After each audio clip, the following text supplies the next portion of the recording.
Hello and welcome to Dude Check This Out, the podcast where me, Kevin Land, talks to you, the listener, alone. It's just us, baby. Oh, yeah. I was going to go into some really bad stuff that was probably inappropriate, so I'm glad I stopped there.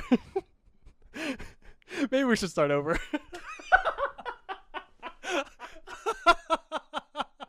I wasn't going to say anything until you introduced me. No, you weren't. Oh my gosh. I was about to hit the pause button on that thing, which I was about to ask what the listener was wearing, and I went, no, I shouldn't do that.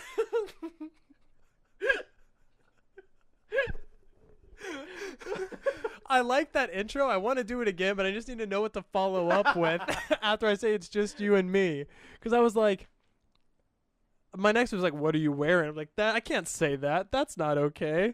So That's like it's like going up to a girl in the bar and just being like, "Hey, baby, you like basketball?" Zero plan of where that's going to go. Yeah. All right. Take two. I'm ready when you are. Yeah, let's do it. Okay. I gotta recompose myself. All right, here we go. You're listening to Dude Check This Out, episode 21.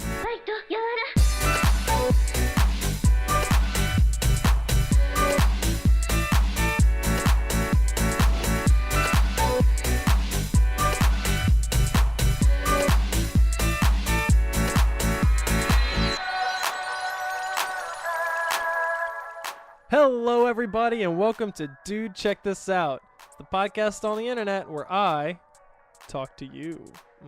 That's right, listener. How you doing today? You having a good day? Where are you right now? Are you at the gym working out? Maybe you're at home, cooking some food. Or driving in that car, baby. Yeah, driving to work. Maybe back from work. Maybe, I don't know, to pick up your dog from the vet. I hope your dog's okay. I would hate for your dog to be ill or something. That'd be horrible. That'd be actually really, really bad. Yeah, but girl, we got so much going on. Sorry, I'm also sitting across from my co-host, Noah Stewart, who cannot keep it together as I was speaking so slow and sultry to you, baby. Oh, yeah. I'm going to pass it over to my main man, Noah. Noah, what you got to say to the listeners? Over here.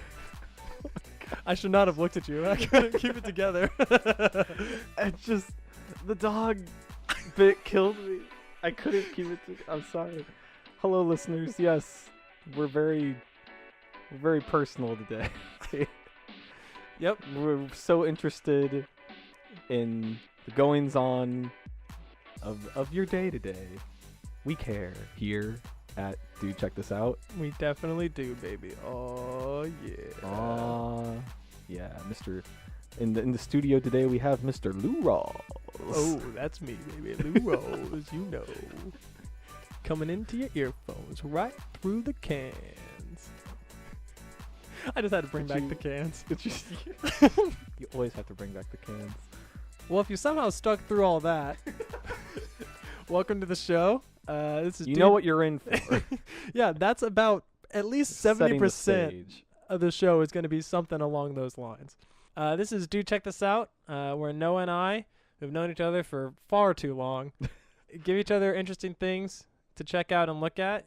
I don't think we introduced what the show actually is very much anymore, or like the meat and potatoes of it. Just, the mac and cheese and the hamburgers, or the carrot sticks and the queso. Things Those that are go all well things together. that go well together. That's a well-balanced lunch. It's a well-balanced diet lunch. Yeah, but Noah and I have been hanging out and knowing each other for a long time, and even though we have really similar interests, there's still just so much media out there that we haven't shared with each other yet. And so this is the podcast where we hang out, get together, and each time every 2 weeks we pass on something for the other person to look at and check out. We've had some guests in the past, but now we're back to the basics, back to the bare bones of it. Me and Noah hanging out in my apartment. Backstreet's back. All right. And Backstreet is us. Yep. And they were all Backstreet. All the time. Backstreet. So, before we get into it, Noah, you got any interesting new tidbits that went down in the past 2 weeks since we last spoke? Because we only speak on the podcast. I know we say we're best friends and all, but I would do anything to avoid being in a room with him if we're not recording the podcast. We have to save it all for the podcast. Yeah, that's right. We no longer can share anything with each other. Yeah. That's wasted content. It's content, babe. We need to save it, savor it. Every time we start a conversation, we're like, we could be doing this with microphones in front of our face. What are we doing? That's right. That's right. We got to save it all. Save every last bit of it. But is there anything that you've been saving for this moment, this podcasting moment? Things have pretty much been business as usual. Yep. Some good comics came out in the last couple weeks. Oh, anyone's? I guess one of the most this past week, some of the most prominent ones is the Immortal Hulk #1. Cool. Came out. They're going for more of a horror vibe this time, which is pretty cool. Well, there's also that Bruce Banner's alive again. Bruce Banner's the Hulk again. Yeah, it was Amadeus Cho before, which was good, just very different. It was very much like fun time Hulk. Yeah, which is cool. But this is like getting back to basics of like Bruce Banner and the Hulk like is a monster. Yeah, and that's really cool. The art's really good. Al Ewing is writing that one, and then new Justice League. Okay. Which Justice League hasn't felt like Justice League in like the past like 5 years. How so? And it finally feels like Justice League again. Just they've just kind of been treading water. Gotcha. They haven't really been doing any like big storylines or like anything that just like hadn't really any real weight to it, and like not really using characters to like their full kind of legacy potential. Okay. The #1 that came out this week is being written by Scott Snyder, who is the guy that wrote Batman for like 5 years. Yeah.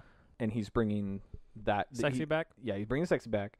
And he did the most recent Justice League event, Dark Knight's Metal, and this is the kind of follow up to that. Gotcha. And Legion of Doom is back, so. Hey, are they in that like big swamp skull thing? That's awesome. Yeah, they showed that rising out of the water, and like Lex Luthor isn't a good guy anymore, is back to being a bad guy. He was a good guy for a while? He joined the Justice League for a hot second. They were doing some stuff. It was all right. That seems fine. But he's like straight up bad guy again, and like the Joker's there, Gorilla Grodd's there. You know him, you love him. All the classics. Good times. So yeah, that's some good stuff.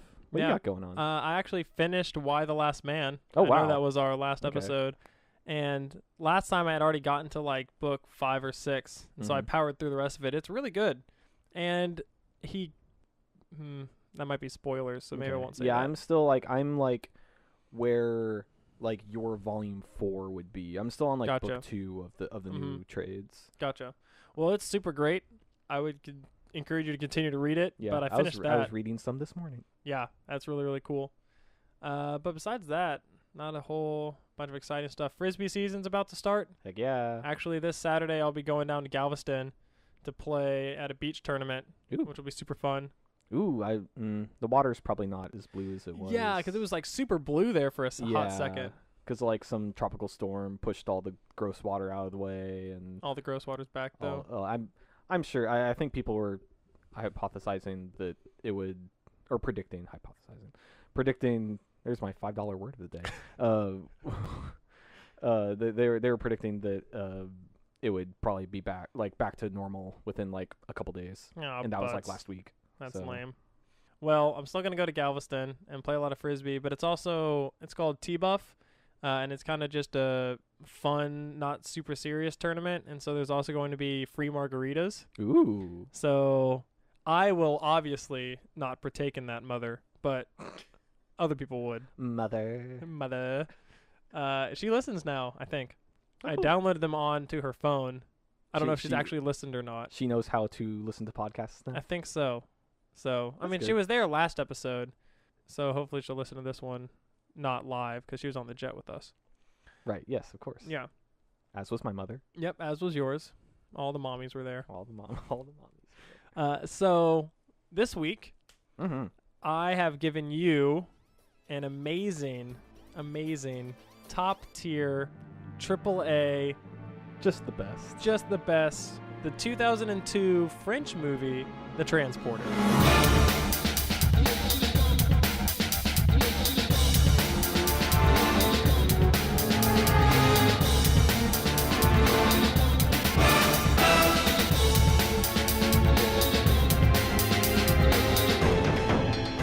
And it's great. Heck yeah. So Jason Statham. yeah, The Transporter stars Jason Statham and Shu Qi. I think that's how you say it. Last week we That's asked. the lady. Yeah, I don't know. I still don't know how to pronounce it. If it's Qui or Key or whatever. It's Qi. And it's an action movie where Jason Statham is the transporter. He's out to transport things. He lives by 3 rules.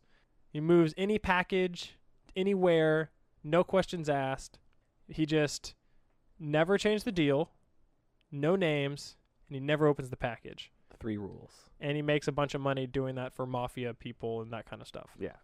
The underground. Yeah.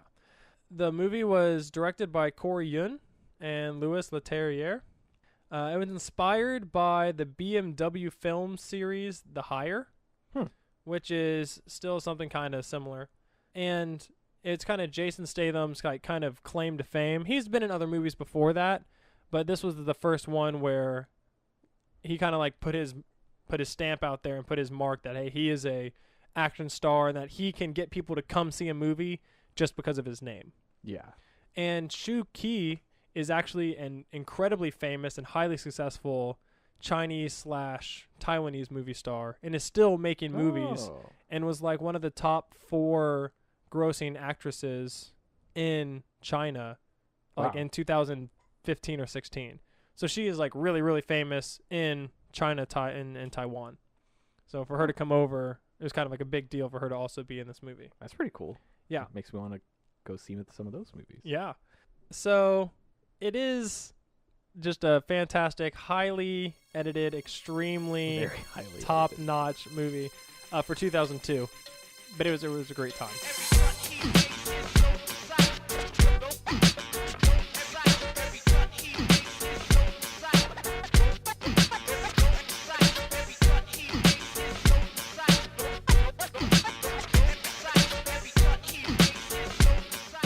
So, I'm going to go over a quick plot summary. There's not really a lot to the plot. And then we'll see Noah's hot take.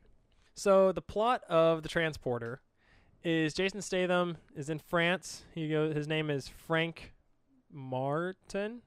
I think that's right. I want to say Frank Miller, but I know that's not right. That's not super not right. I think it's you Frank. said that last time, and me and Sam were like making faces at each other because Frank Miller is a comic book writer. Yeah, a very famous one. Right, yeah. So maybe it's like Frank Martin or something. And he's kind of lives in France. He's an ex-United Nations military man, pilot guy. And so he's now the transporter with his 3 rules. And he transports a package for some mafia people that turns out to be Shu Qi, the heroine of the film. And after he delivers her to the bad guys, they try to blow up his car. And so he's like, oh, well, maybe he knows too much or whatever. So he goes back to the place, kicks down the door, beats up a bunch of guys, and escapes. And Shu Qi has snuck into his car with her.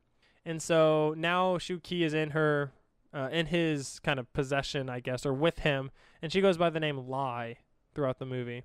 Yeah. And so Frank and Lai are now kind of together at his house.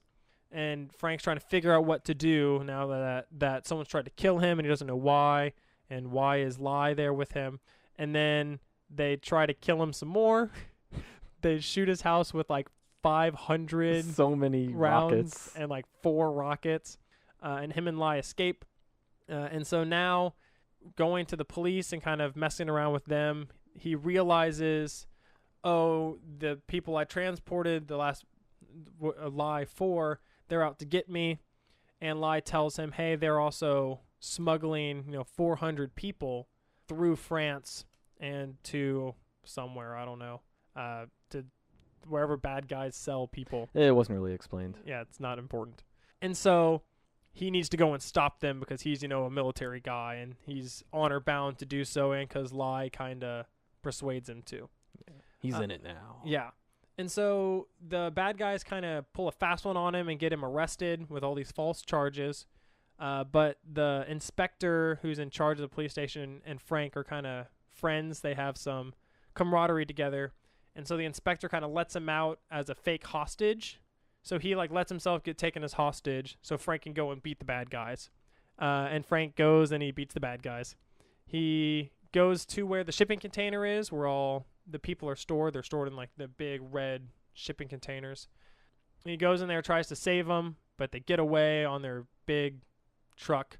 And so Frank follows them and tries to save them, but gets knocked off. So then he goes and finds a plane and he chases them down and like robs a crop duster man. Yeah, for his plane. He kind of robs him, but at the so he like pulls a gun on him to get in his plane. But then the guy is flying he's cool him. with it. Yeah, he's cool. And then he parachutes down from the crop dusting plane onto the big shipping container, which is on a big truck. That was awesome. And he fights them all and saves the people, and that's the end of the movie. So if that didn't make a lot of sense to you, it's not important. The plot really doesn't matter. It's just so Frank, as a soldier man, can go and kick gangster guys' butts. It's an excuse for action movie set pieces. Pretty much. So, Noah, give me your hot take. So, sometimes you just want like a dumb action movie, right? Most of the time. Yeah. No, I mean, dumb action movies are great. And if you're in the mood for that, The Transporter definitely delivers. So, as I was watching this movie, I took like a bunch of notes.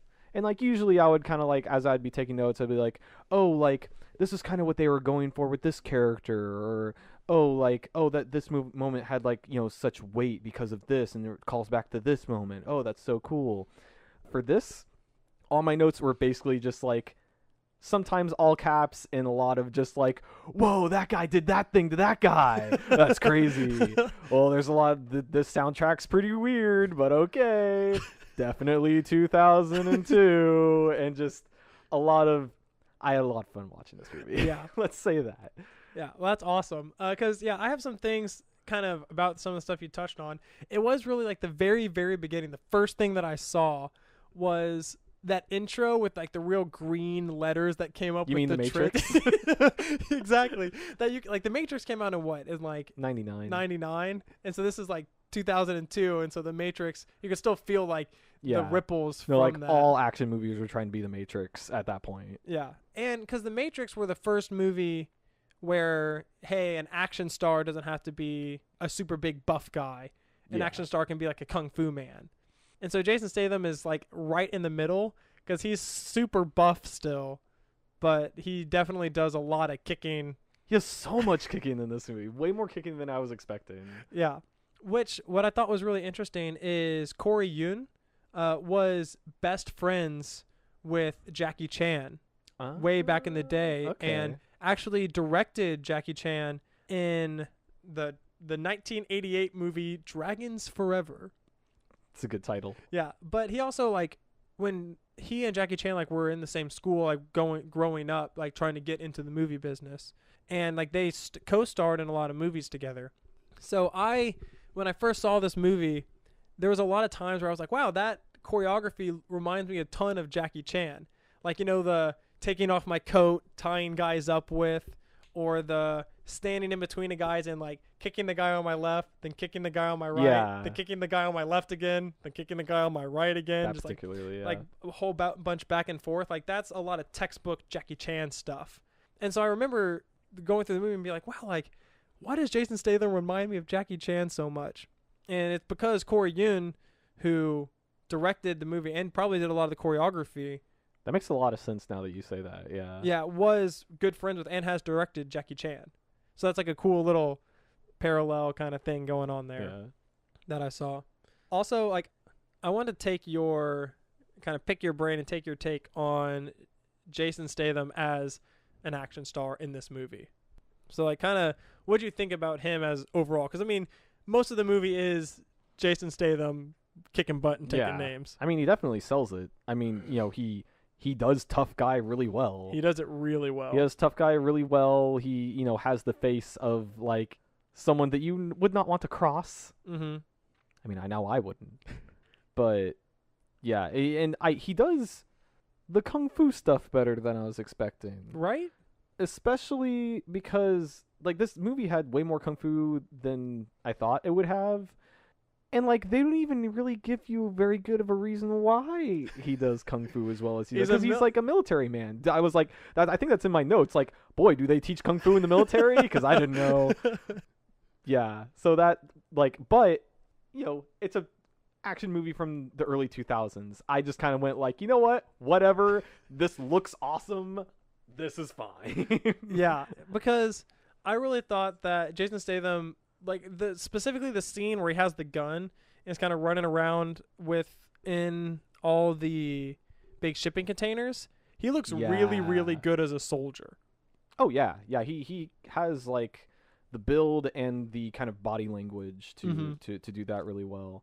But also like there's some like decent like comedic moments and stuff too. He does one-liners so yeah, he does one-liners really good, and I really liked it's in the bus depot again when he's like fighting all the dudes, and like at one point they like rip his sweater off of him, and then he starts tying up all the dudes with his sweater. Yep. And then like he beats them all up, but then a bunch of guys come and he like runs to a different place, fights all them, and then after he escapes from that, he runs back to the unconscious guys, grabs his sweater and puts it back on, and then leaves the scene. And I just thought that was so great. Yeah. So I think Jason Statham does a really, really good job in this movie, and kind of is easy to see why after this movie everyone's like, okay, he is like a bona fide action star now. Yeah. Like hands down, no matter what, like we get it. And there's like the Transporter turned to like a franchise after this. Yeah, right? there were 3 with Jason Statham in it, and then a 4th one without him that I didn't see because it didn't have Jason Statham, so why would I want to go watch that movie? So, I don't know, do you have any big other things you want to get into before we start getting into some of the best moments of the movies? I'm pretty excited to just kind of get into the best moments. All right, let's get into it. Ready to rock.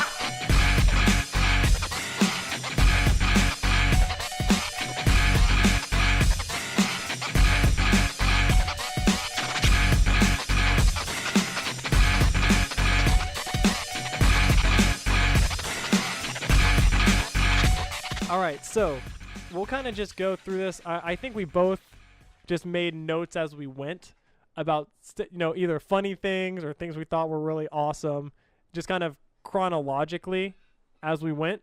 So maybe we'll just kind of go through some of our notes. We'll kind of bounce back and forth maybe on just funny or cool things we liked. So I'll open the floor. Noah, you can start. Okay. Well, so the movie opens, right? Yeah. And he's like he's in the parking garage, and it does like the Matrix text and everything, and it's all 2002 in there.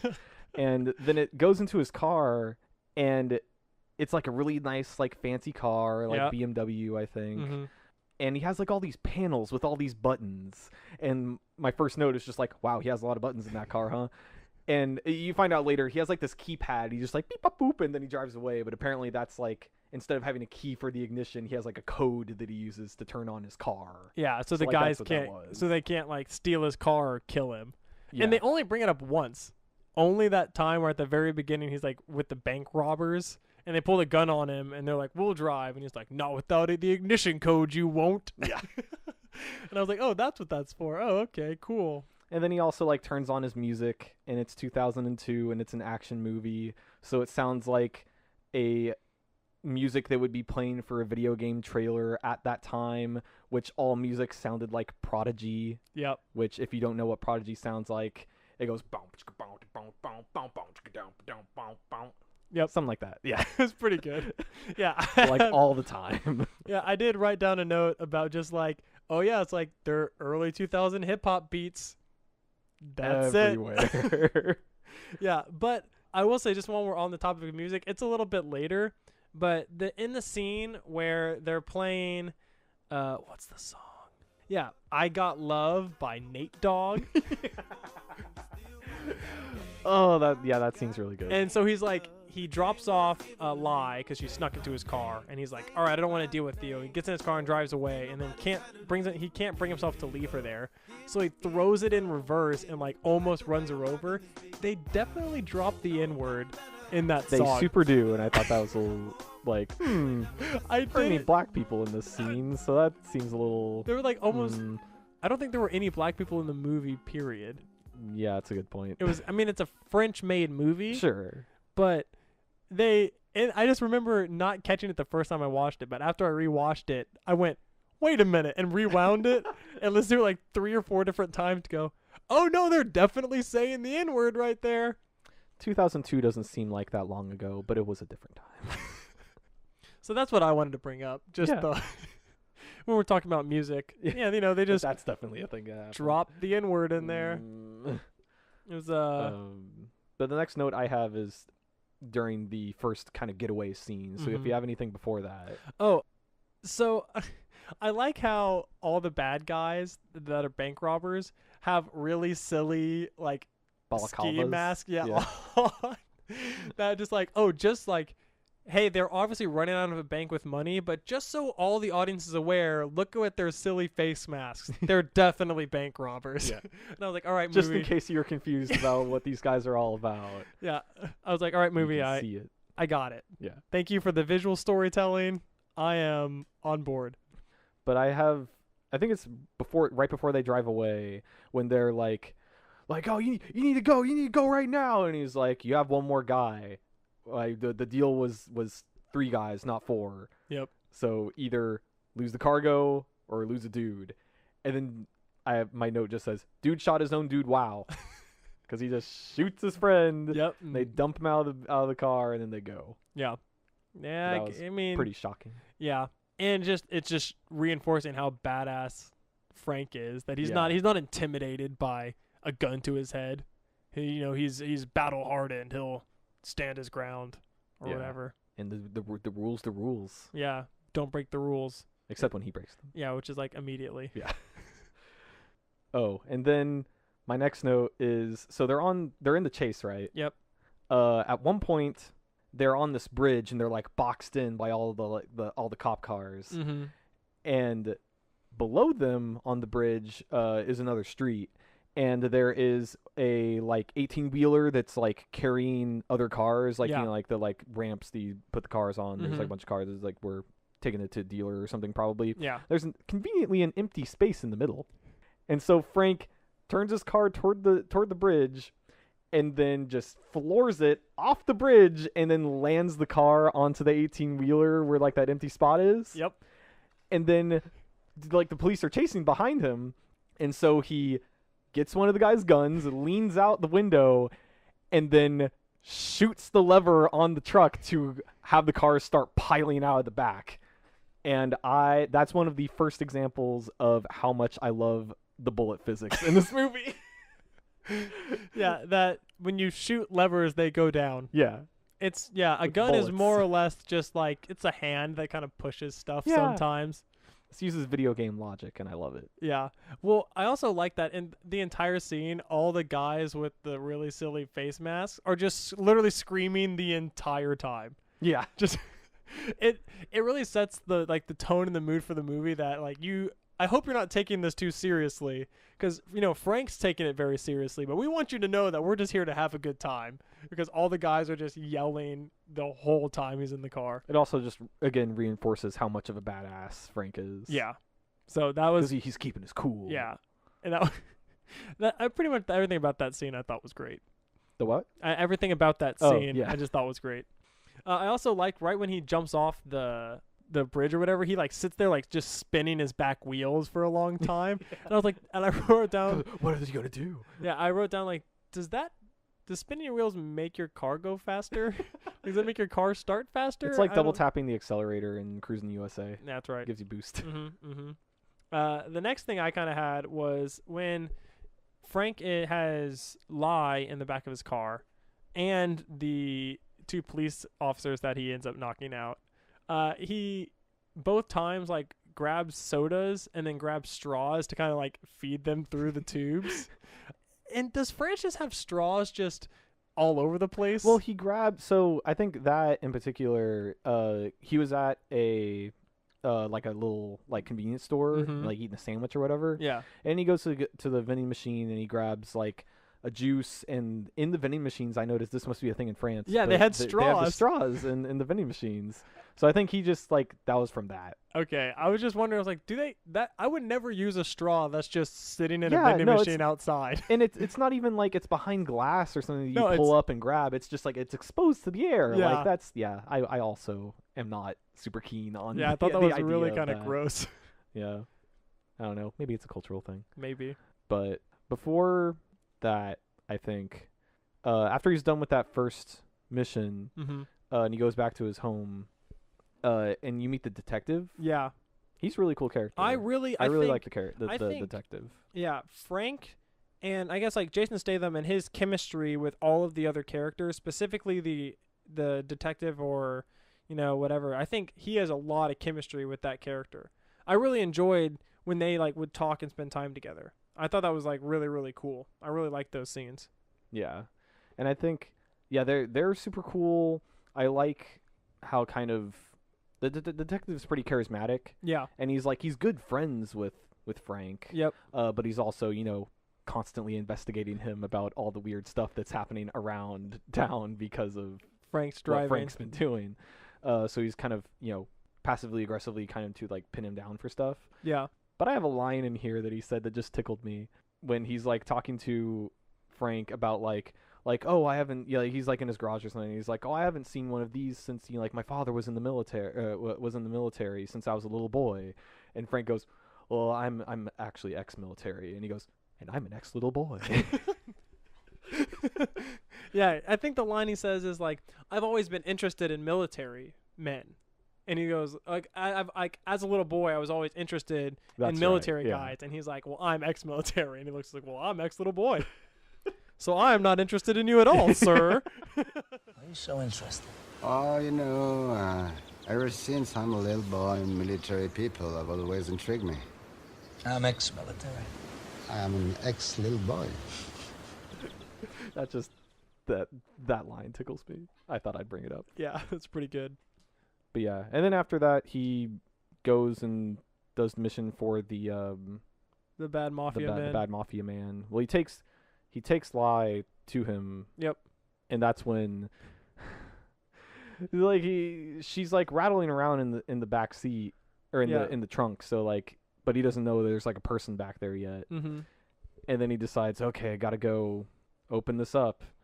And he sees it's Lai in there. So then he takes you said before, he takes the juice and the straw, and he opens up the little slit for like in on her tape gag to like let a little hole in.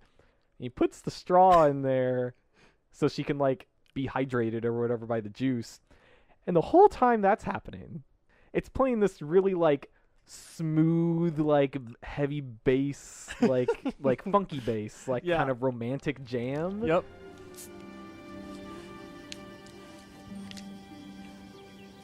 Come on, drink. Slowly.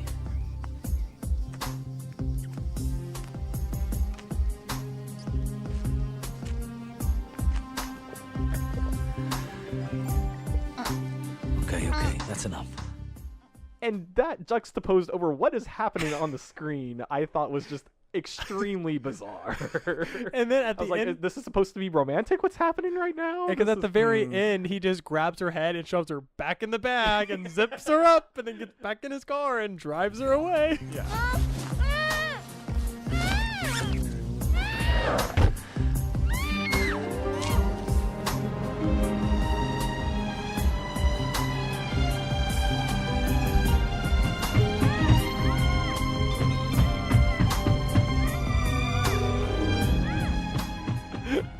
And then like along the way, she like also has to like go to the bathroom, and then like convinces him to like let her out, go to the bathroom, and he like ties like a line onto her while she's going to do that business, and he's just like, "You're breaking the rules, Frank.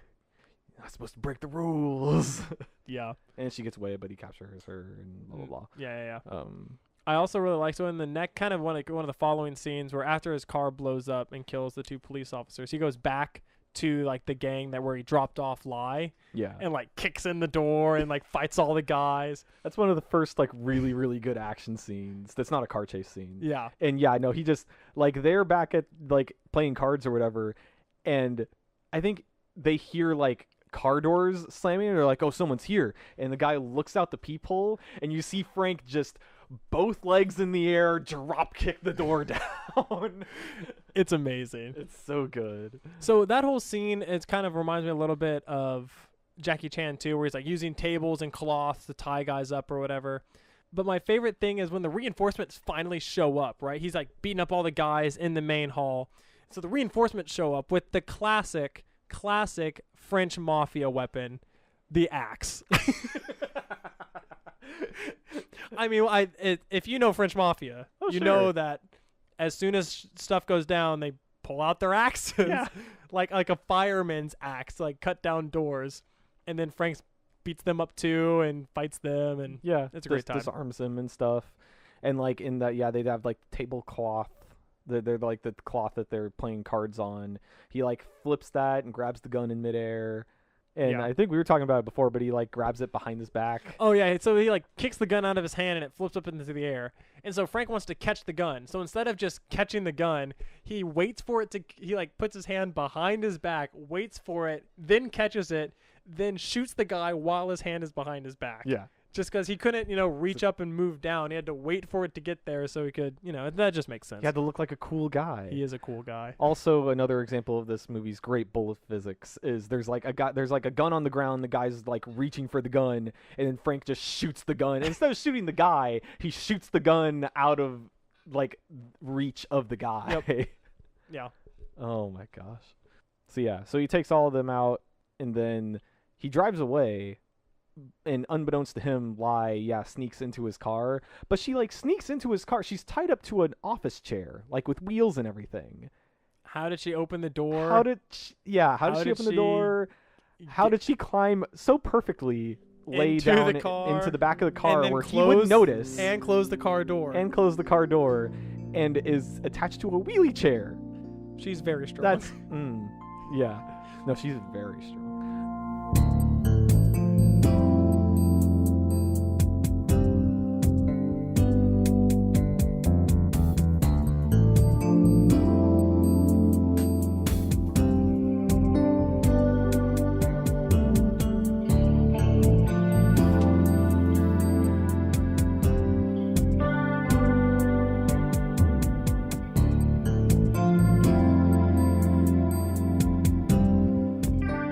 Yeah, then he like takes her back to his house, and that's where they shoot up his house. Yep, they blow it up. They blow up his house by they shoot a bunch of like machine gun rounds into it, and then they start. But the first thing that happened, like it shows like Frank and Lai are like having like a nice breakfast in his kitchen and whatever, and then it does a wide shot of his house, and then you just see a missile go, and then just right into the side of his house. And then they start shooting up with the machine guns, and then they load up another one, and now you see that the missiles have shark faces painted onto the side, which is a nice touch. It is a nice touch. And then they shoot another missile, and I don't think it showed that the missiles were guided or anything. They were like using a computer to guide it, but the missile perfectly goes through the front doors of his house, and then through in his house into his kitchen and blows up in his kitchen. That's right. Which I thought was pretty great. It was, yeah. I also wrote down, like, is this guided? Do they have computers? Like, are they just they're just wanted bending the rockets through the house? I don't know. Also, my note says that missile is a shark. And I thought that was pretty great. Yeah.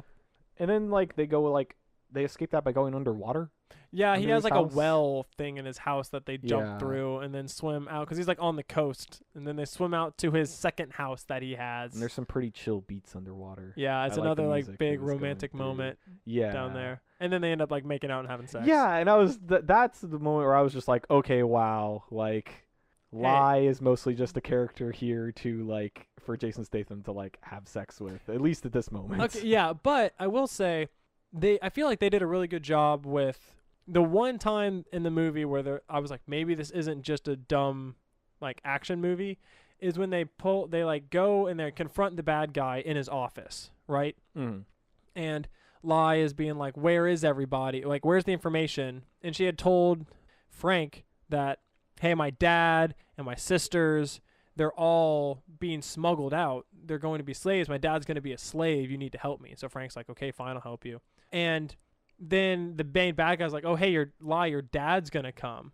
And Frank's like, you told me your dad was a slave. She's like, no, well, he isn't, kinda. And the guy's like, he's a slave of the system, man. Yeah, whatever. And so he's like, oh, Lai's a perfect name for her. What stories did she tell you that we're shipping people? And then I was like, oh, is that actually not true? Because in the scene before, Frank says, like, everything you've done is a lie. You haven't told me a single truth. You've been buttering me up just to get me involved. As soon as you saw those photos and knew I was in the military, you're just trying to get me to do what you wanted. Right. And then she's like, no, like, when we had sex, that wasn't a lie. And so then he, like, ends up going and doing it. And so I was like, oh, maybe there's more to the story than we know. Like, maybe Lai is lying. Maybe there's something going on. And then the movie's very, very quick. After they, like, drop that, we're like, oh, I don't know who to trust. It's very, very quick that it's like, hey, the bad guy leans in. He's like, just so you know, she is telling the truth. Wah! And, like, punches Frank. And I was like, oh, okay. So the movie wants you to be aware that, hey, we could do something really interesting and cool, but nah, we're just going to have Frank murder a bunch of guys.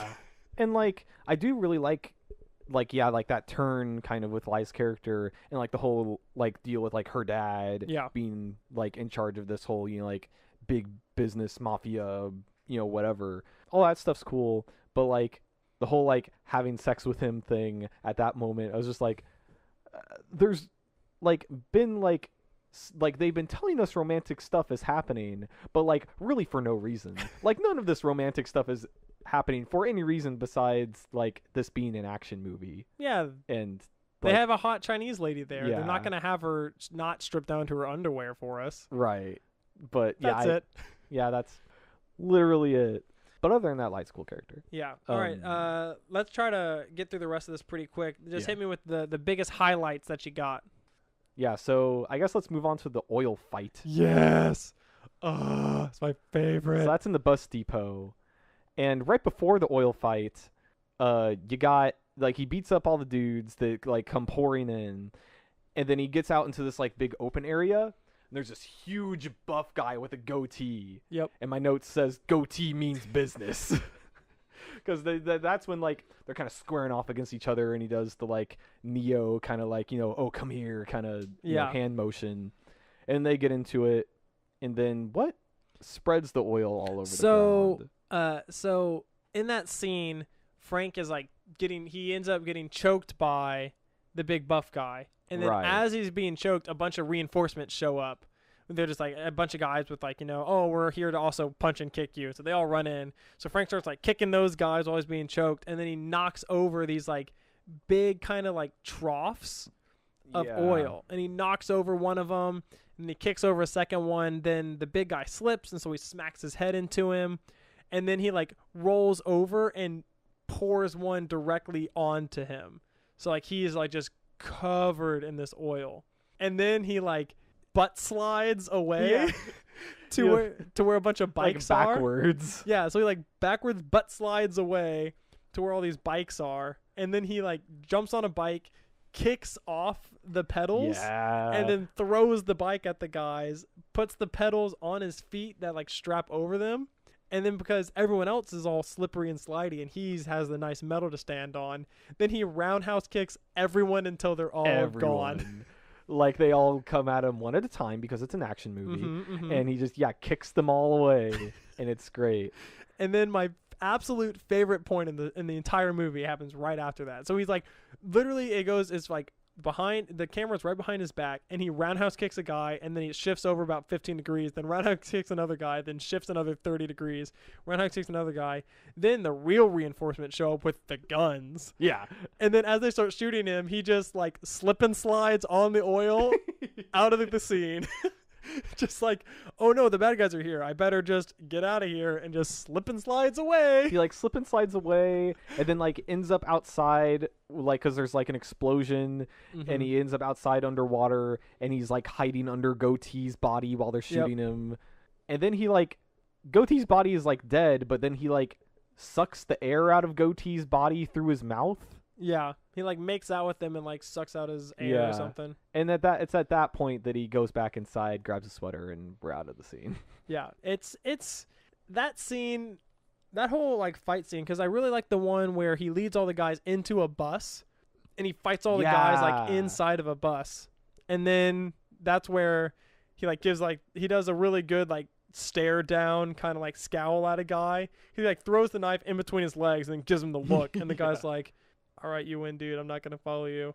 And then he walks out with his shirt off. And I also like how in that first scene where, he is in the bus depot, he loses his shirt against the second guy. It takes 2 guys before he's got to rip his shirt off. So the first guy like comes up and he like punches and kicks him. And the second guy grabs his back. And so he's like, oh, someone's grabbing my shirt. I better take it off. And just takes off his sweater and wraps the guys up. They just wanted to get him out of his shirt ASAP. Oh, yeah. I mean, you got Jason Statham there. Might as well use it. Yeah. And then I guess that leads into the climactic action scene of the movie where he, holds up that farmer guy for his crop dusting plane. Yeah, with the one-liner, I'm not a tourist. He pulls out the gun. But then, like, it goes to, like, oh, I guess the farmer's okay with it because he's just driving the plane for him. Yeah, because then he's like, hey, can you, like, call this inspector to meet me down there? And he's like, oh, yeah, sure, boss, whatever you say. Yeah. And then they're in the plane. He parachutes out onto the 18-wheeler. And, oh, yeah, I have a note here that they're in the big chase. And then some of the cars, like, end up in a pileup because they're like doing crazy maneuvers and stuff. Yeah. And one car ends up sideways on the road. I know what you're going to say. And another car just comes and like T-bones them. And I was expecting, like it'll probably just like tumble around. Do like a flip or something. Yeah, like a really cool just kind of like spectacle like that. But it does the guy in the car just kind of looks to his side and goes, oh no. And then it zooms out. And then they both just explode. Yeah, they comedically just huge fireball explosion. Oh yeah, I mean yeah. And I just, all caps, I say, why did that car explode like that? Yeah, I also have, like, there's a ton of car crashes before then. Yeah. But that one, those two have just C4 and dynamite and, they got stuff in there that, it makes them dangerous. Yeah. So they have to explode. But this one just exploded because another car ran into it. Yeah, well, no, the cars have a lot of, they're mafia guys, so they just have a lot of explosives in their cars. But only those two. Those were the explosive cars. Yes. Those cars were the heavy ordnance. Those like 2 Honda Civics or whatever. That's right. Oh gosh. So the last thing I have is, throughout that whole scene, they're like swerving with the truck, the big that has it's like an 18-wheeler that has the cargo hold thing on it, right? Yeah. The cargo container. Yeah, cargo container that'd be like on a boat. Yeah, and so they're swerving like crazy, right? They're swerving all over the place. And there's at one point, the bad guy grabs the e-brake and slams the e-brake to send Frank flying out the front of the car. Oh, yeah, and he like flies, like out of the windshield. Out of the windshield and then grabs on underneath the car. Yeah. And then at the very end of the movie, they open up the cargo container and they let all the people out of the cargo container that they were smuggling, right? Right. So they're at the end, they open it up and Lies, they're like, hey, come on, like, it's safe. How many of those people are dead? Yeah, no, I was also thinking, like, after all the crazy maneuvers that were going around, and like, he slams on the brakes to send Frank out, you would think that they'd all be broken bones. A lot of them would probably be injured. Yeah. Because there's no, like, seatbelts or any way no for them padding. To be secured in there. They'd all be running into each other, much less the walls. Yeah. But, it's movie magic. Because, like, the first person that walks out is this little kid. And I was like, that little kid is not just walking. Fine. He's a little kid. Yeah. He's got movie armor. Yeah, whatever. He's a little kid. Also, just one last thing about the truck scene. When Frank is... At one point, he ends up underneath the truck. Yeah, because he flies. He gets launched out. Launched out and then catches the truck. Underneath, yep. Underneath. And he's underneath the truck. And one of the cars notices and drives up next to him. And they're, like, shooting at him and stuff. Mm-hmm. And then underneath the 18-wheeler, he grabs a tire iron that's conveniently under there. And he chucks the tire iron into the car that is shooting at him and hits the guy who's driving it. Yep. in the head. That's right. And I just, all caps, tire iron is one of my notes. And I thought that was pretty great. It is pretty great. But yeah, that's pretty much all the notes I have for scenes. It's a great movie. If you go and decide to watch it after us spoiling all the best bits, you'll still really enjoy it because you'll remember us talking about it and go, like, oh, no, that scene was pretty great. Yeah. You get to see the spectacle. Yeah, it's That awesome. is Jason Statham. Yeah. All right. Any last thoughts before we get to the ratings? I'm excited. This put me in a really good action movie mood, so I'm excited to watch more action movies recently. Sweet. Well, all right. Let's get to the ratings then. Ratings. All right. So, this movie is a really silly action movie, and Sure is. my favorite scene is where Jason Statham covers himself in oil, and then roundhouse kicks a whole bunch of guys It's so good. in the face. So there was another action movie that you showed me. I think it was Hanbok. Ongbak, Thank you. Hanbok is just the Thai warrior. Hanbok is just the Korean traditional dress. Well, Taiwanese. But what I said, Sure. Hanbok is a traditional Oh, gotcha. Korean yes. thing, and what you Gotcha. said is different.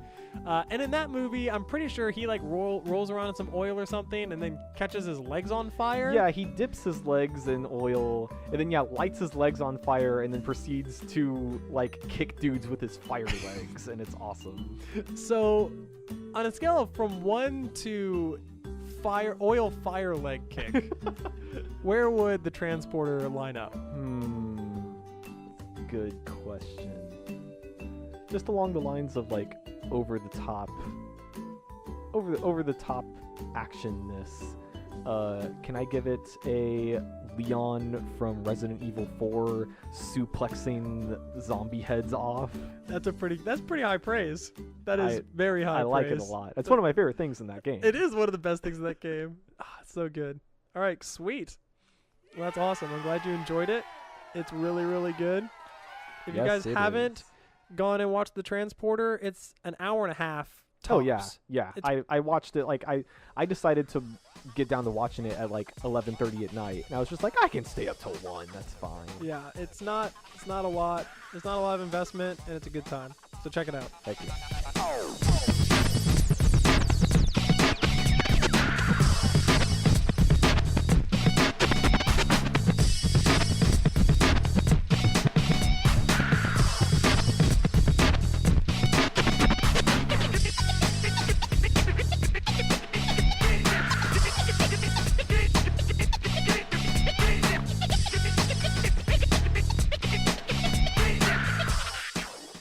All right. Well, that's all I got. Thanks for watching it, Noah. I'm glad you enjoyed it. Thank you for showing it for having me check it out. Oh yeah. Also, this is, I guess, this is what This is episode 21. but since this is technically is this a new season? Is this a new show? Because we ended the show last episode. It's true. So I guess this is, Dude, check this out. 2.0. yeah, season 2, kicking it off with the transporter. It's a good way. It's a good way to go. I should have brought that up at the beginning, but it's fine. This is a good time to bring it up. We're back. Yeah, we're back. Backstreet's back. Yeah. Like We said. did. Yeah, We that's did, exactly yeah. what we said. So we did bring it back. Yeah. Cool. We're bringing it back. So, I'm thinking for what I'm going to give you next time, the transporter got me thinking about action movies. Okay. So I think I'm going to keep this action movie train a rolling into the Woo next woo. episode. Because as I was watching this, I was thinking early 2000s action movie, Jason Statham soundtrack from an action movie from the early 2000s. What is this making me think of? It was reminding me of something, and I finally came around to, oh, you know what this reminds me of? It reminds me of a 2004 action movie that I never actually actively sought out to watch, but like Tremors, it just kind of happened to me on basic cable. It would just come on, and I watched it more than once, probably more than 3 times. It is the 2004 classic. Also has Jason Statham. Nice. The movie Cellular. Cellular. Are you familiar with Cellular? I am familiar with cellular phones, Okay, so it is like that. So but with more punching and kicking. in this, a lot more shooting Gotcha. and some punching and kicking. So this movie also has Jason Statham in it. Nice. But this time he's the bad guy. Oh, yeah, he's a good bad guy too. Yeah. So like the main thing about with Cellular is Jason Statham is a bad guy and he's in charge of all these mafia guys or bad guys, whatever. Yeah. I don't know if they're mafia, but they kidnap this lady Mm-hmm. and they hold her hostage. And the lady's like husband's like rich and stuff. They're like, oh, give us the money. And she's like, oh no, I won't give you the money. Give me you the can, cash. yeah, give me cash. Good Fifth Element reference. They're like, oh, give us the the numbers to the bank accounts or whatever. And she's like, no, you hold me hostage all you want. I won't tell. And they're like, okay, well, we'll go get your son. And so she's like holed up at their house. And they like break the phone that's in there so she can't call anyone. And they're gonna go get her son. But then she's able to, as they're gone, kind of finagle the phone in a way that it can just it'll call a random number. So with this broken phone, the number she is able to call, and this is I buried the lead here. The number she is able to call is the Nokia cell phone that is owned by one young pre-Fantastic Four Chris Evans. No. Yeah. That sounds amazing. So, starring Chris Evans, Cellular is an action movie that is really just a huge, big commercial for Nokia cell phones. Like, they do it a lot where, he's like, oh, I'm getting a call. And the camera is just a full close-up shot of his cell phone that is very much branded, hey, this is a Nokia cell phone. Look at all these signs in the background and billboards for Nokia cell phones. But it's also just, a fun, dumb action movie that has Chris Evans and Jason Statham. I will see that. So I thought that'd be fun to recommend after watching The Transporter. Yeah, that sounds Transporter. amazing. I'm super stoked. Yeah. So that's the movie we're going to be watching next, 2004's Cellular. Sweet. Well, I can't wait. I'm really, really excited. Yeah, because I forgot that Chris Evans was also in the Scott Pilgrim movies. Yeah, as the second evil boyfriend. Yeah, and I was like, wow, Chris Evans is actually in a lot more movies that I really, really like than I thought. Yeah, he was in a lot of stuff. It's just, what made him, the huge household name was Steve Rogers, obviously. Yeah. Captain America. So, Chris Evans, you're all right. Pretty awesome. You're okay. Yeah. Well, that's going to do it for us here. Mm-hmm. Do check this out. Thanks for listening. And as always, baby, we got you back. We got your back, baby. Oh, you back? Your baby back ribs? You got everything. I want my baby back, baby back, baby back. I want my baby back, baby back, baby back. I want my baby back. Chili's baby back ribs. I'm going to cut that. Okay. It's not going to make it in. That's fine. I'm actually not that mad about it. All right, thanks for sticking with us. Bye. Bye. In disguise.